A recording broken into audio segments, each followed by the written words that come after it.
Very good morning everyone. जैसे कि हमारा चैप्टर चल रहा है structure of atom, structure of atom, और इस चैप्टर में मैंने आप लोगों को रदरफोर्ड मॉडल की एक्सप्लेन कर दिया। ओके, अब देखना रदरफोर्ड मॉडल के बाद फिर मैंने यहां पर आपको एक्सप्लेन किया atomic number, mass number, isotopes, isotones and isoelectronic species. After that देखना बोर मॉडल के रदरफोर्ड मॉडल के बाद आता है bore model.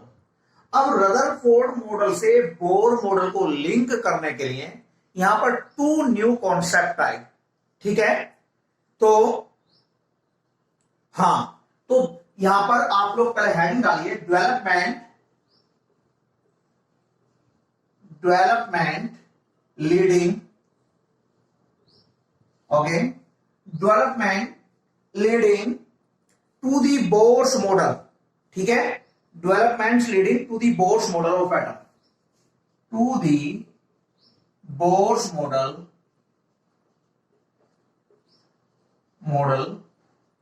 Of atom. Clear? देखना रदरफोर्ड मॉडल से बोर मॉडल पर पहुंचने के लिए बीच में टू थ्योरीज आई, राइट? तो इसके आगे डैश आगे लिखेगा in order to improve Rutherford model, in order to improve Rutherford model, two new concept played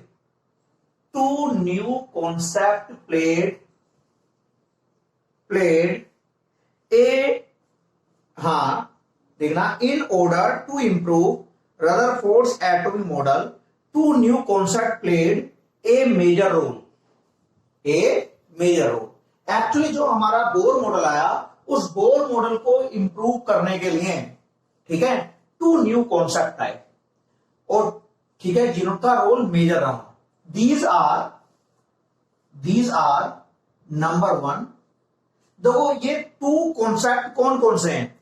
एक तो wave nature of electromagnetic radiation और दूसरा particle nature of electromagnetic radiation. ठीक है, number one wave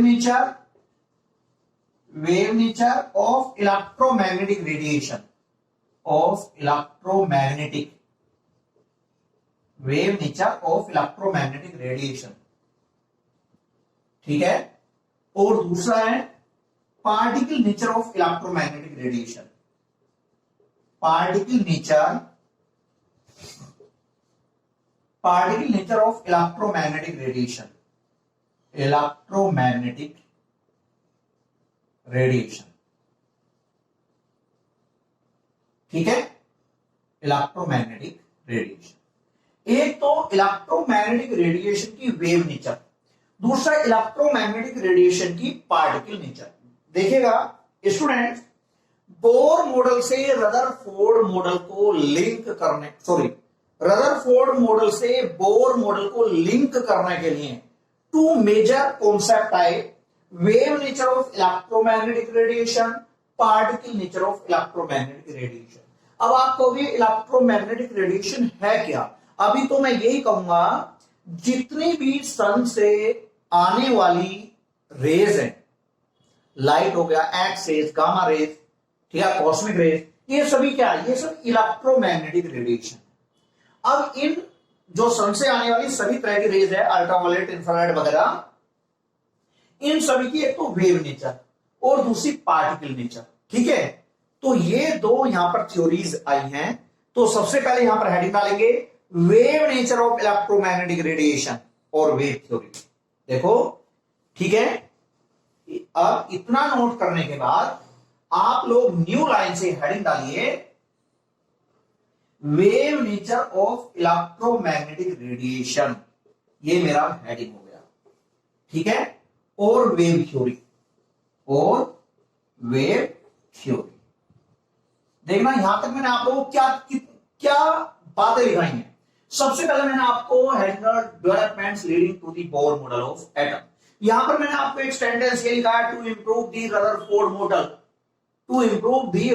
model, two major concepts played a major role.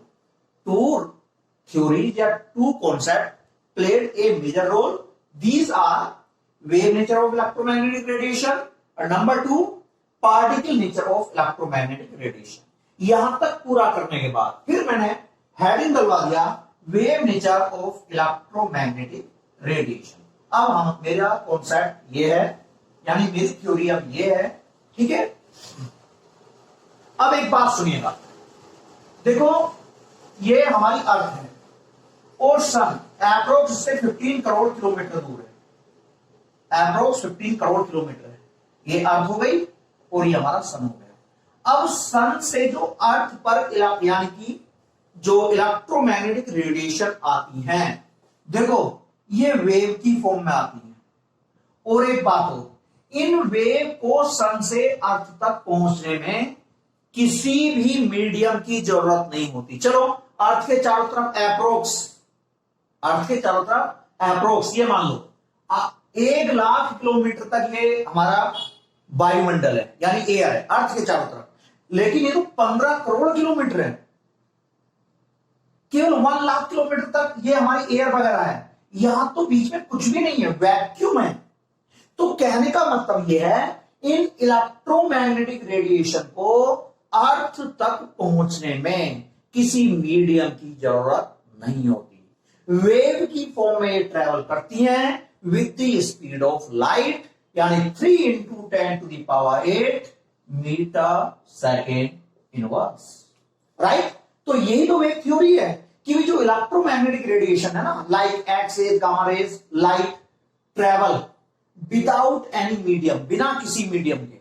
Medium का मतलब यहां पर ना तो एयर है ना ही किसी के थ्रू पास नहीं, अपने आप ट्रेवल करती हैं without any medium in vacuum with the speed of light. चलेगा, लिखिएगा, लिखो. हाँ, डैश आगे लिखेंगे.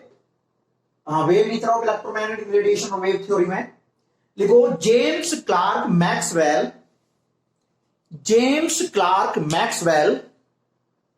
stated that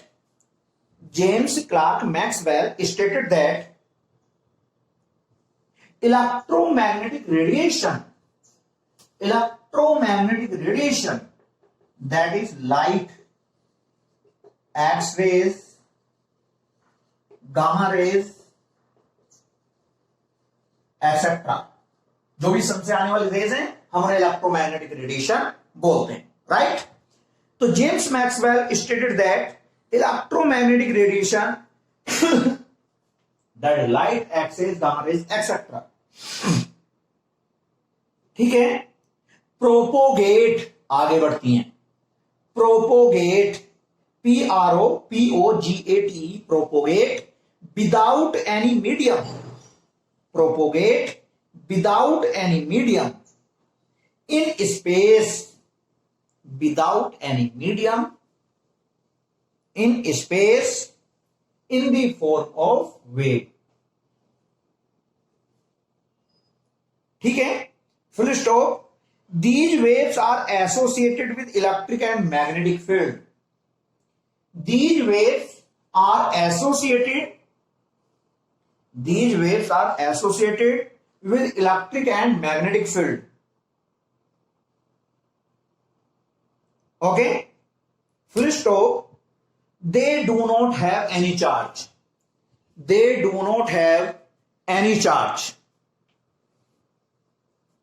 चलिए यार, फुल स्टॉप लगाकर लिखिएगा न्यू लाइन से. फुल स्टॉप लगाकर न्यू लाइन से बेटा लिखो their velocity is independent on source. जिससे ये एक्सिस गामा रेज आती हैं सन से, यानी कि सोर्स पर डिपेंड नहीं करती इनकी वेलोसिटी. लिखिएगा their velocity is independent on source. They always traveled with the speed of light in vacuum. ठीक है, they always traveled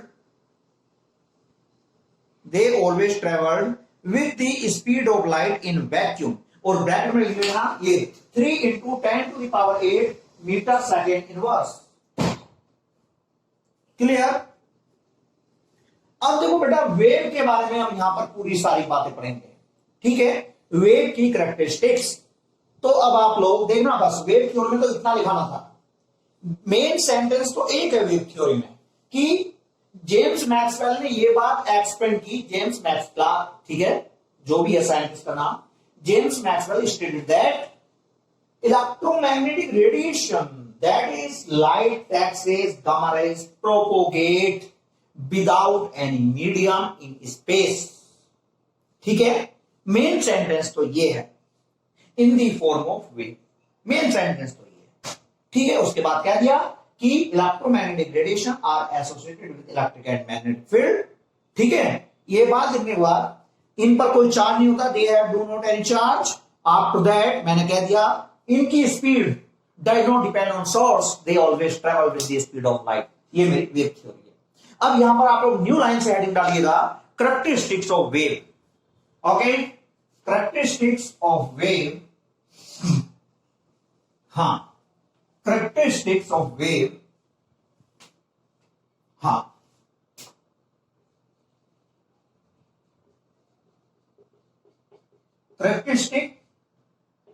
characteristics of wave. Wave की कैरेक्टरिस्टिक्स आप लोग जानते हो, 9th 10th में आप लोगों ने ये बात पढ़ रखी है। देखो, ये कोई वेव है, ठीक है, नहीं पढ़ा तो देख लीजिएगा। और वेव इस तरह से ट्रेवल कर रही है, ठीक है। देखो, जो ऊपर उठा पार्ट है इसे तो बोलते हैं क्रस्ट। क्रस्ट, जो ये वाला पार्ट, ये क्रस्ट, क्रस्ट, ये होगा ट्रफ। Trough, right. देखो, इसे बोलते हैं वन कंप्लीट साइकिल। बट ये होता है एम्पलीट्यूड, ये होता है एम्पलीट्यूड, ठीक है। इस पार्ट को तो क्रस्ट बोल दिया, उठे पार्ट को, ये होता है एम्पलीट्यूड। ये मैं नीचे की साइड लिख रहा हूं, एम्पलीट्यूड।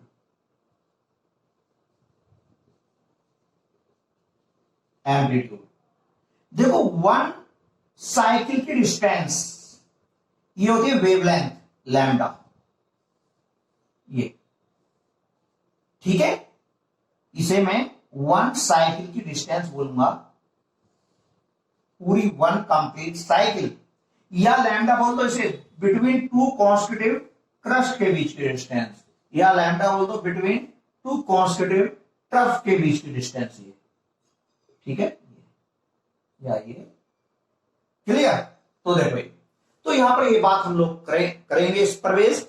तो हेडिंग डालिए कैरेक्टरिस्टिक्स ऑफ वेव, और यहां पर हेडिंग डाल लो। हां, तो लिखिएगा कैरेक्टरिस्टिक्स ऑफ वेव में लिखिएगा, पहले डैश आ रहा है, एक सिंगल सेंटेंस, ठीक है। ये फिगर बना लीजिएगा, लिखो कैरेक्टरिस्टिक्स ऑफ वेव में, the waves are characterised in term of their wavelength. The waves are characterized in term of their wavelength, comma frequency, comma velocity and amplitude. ये सारी बातें हम यहां पर एक्चुअली डिस्कस करेंगे। तो मेन क्या है, wavelength, wave velocity, frequency, time period, ये सभी यानी कैरेक्टरिस्टिक्स ऑफ वेव है, राइट। तो यहां पर आप लोगों ने ये फिगर तो बना ली होगी बेटा। कैरेक्टरिस्टिक्स ऑफ वेव में लिख दिया हमने कि जो इसकी कैरेक्टरिस्टिक्स क्या, these waves are characterised by in the term of wavelength, frequency, velocity, time period, amplitude etcetera. Okay, full stop लगा के लिख लो। एक छोटी सी बात हो, these are discussed below, these are discussed below. अब ये फिगर बना लेना, अब बनाना इस पॉइंट पर, ठीक है।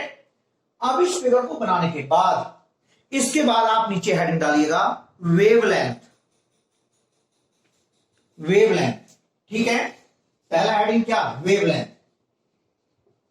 वेवलेंथ, लैम्डा, इसे लैम्डा का सिंबल है, लैम्डा, वेवलेंथ। बेटा इसकी 3 डेफिनेशन है। The distance covered by one complete cycle, एक डेफिनेशन ये, या the distance between two constitutive crust, second definition ये होगी। थर्ड डेफिनेशन क्या है, the distance between two constitutive trough. कोई सी भी एक डेफिनेशन लिख लीजिएगा, लिखो जल्दी से। The distance between two adjacent crust और ट्रफ, ऐसे करके लिख लो चलो। द डिस्टेंस बिटवीन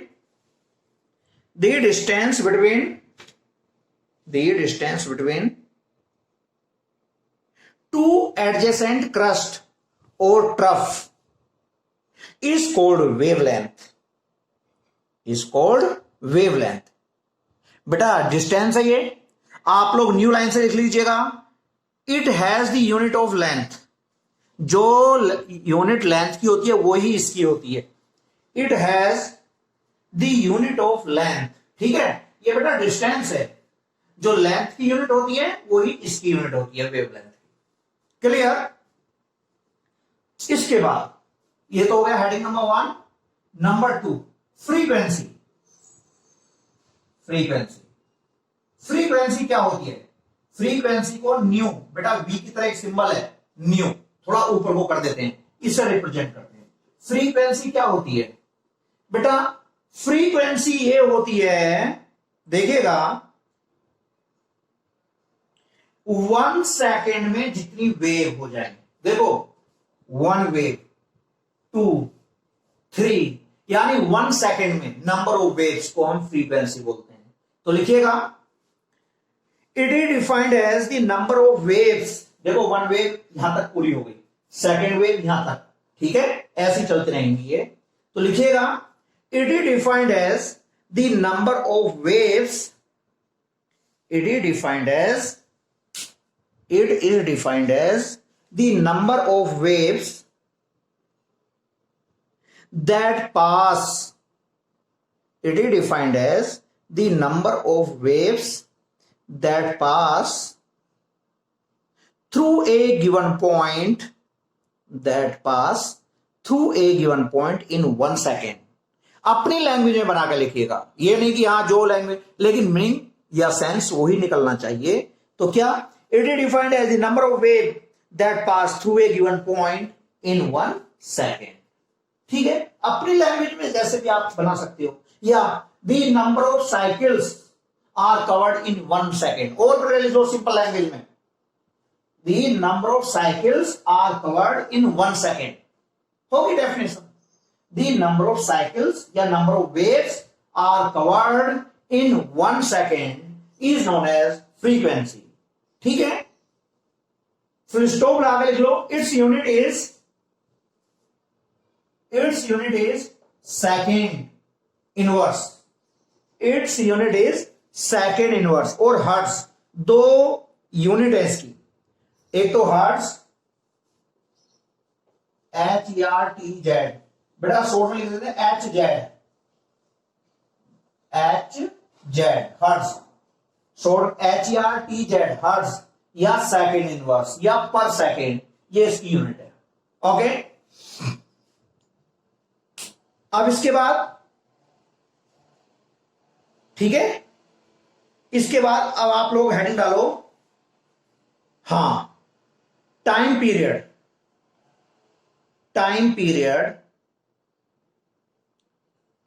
डालिएगा जल्दी से हेडिंग। बेटा टाइम पीरियड क्या होता है? 1 वेव यहां से लेके यहां तक कंप्लीट होने में जो टाइम लेती है, ठीक है। तो लिखिएगा टाइम पीरियड में, इसे हम कैपिटल T से रिप्रेजेंट करते हैं, time period. Heading number 3 time period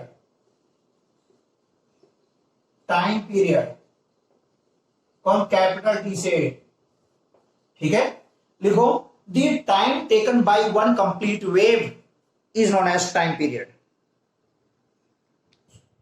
the time taken by 1 complete wave,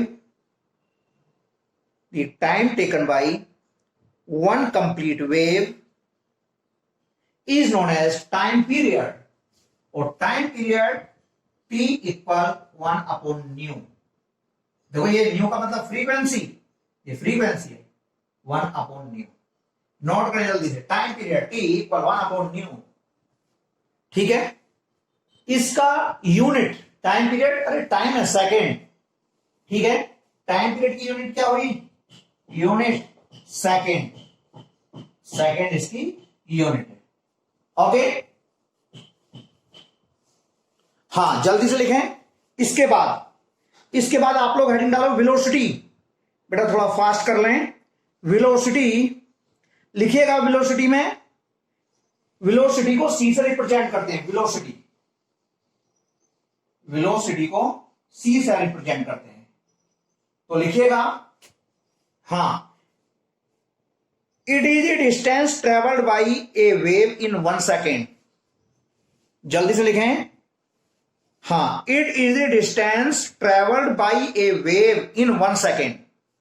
it is the distance travelled by a wave in 1 second.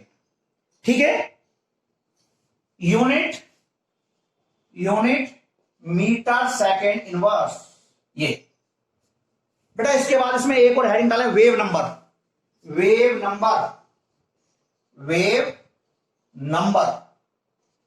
जल्दी से लिखेंगे wave number.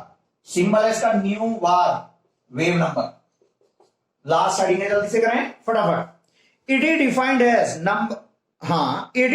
As the number of wavelength per unit length.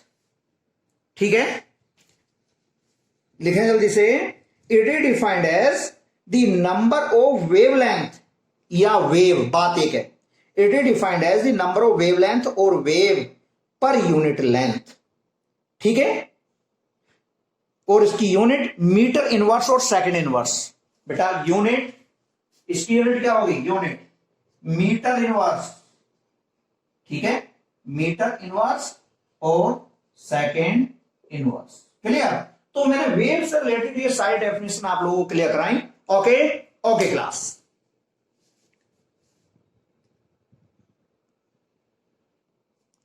तो यहां पर relationship between wavelength, wave number, frequency and velocity.